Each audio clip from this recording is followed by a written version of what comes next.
Hi, today we'll talk about applications in SpreadsheetWeb Hub. Your created applications will be listed in Applications page, and to create a new application, click on Create New Application button. Now, you can enter a name for your application, then upload your Excel file. If you upload your Excel file before entering a name, your application's name will be same with the Excel file's name. Before uploading the file, make sure that the workbook contains name ranges since the application will refer to name ranges. So, it's very important that to go through the workbook and identify inputs and outputs before beginning the application creation process.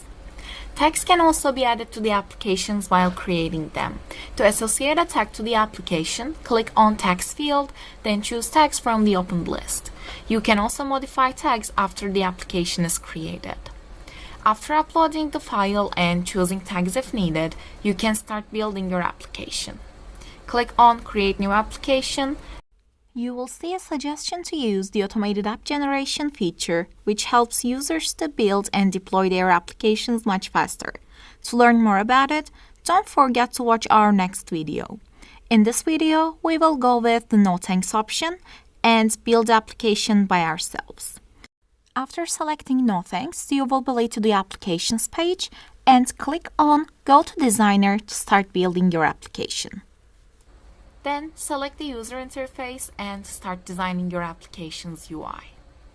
When you go into the user interface, you will see the available structural components as well as input and output modules on the left side of the menu. You can drag and drop the controls to add a new field. You must assign a name range to the control from this contextual menu for each field.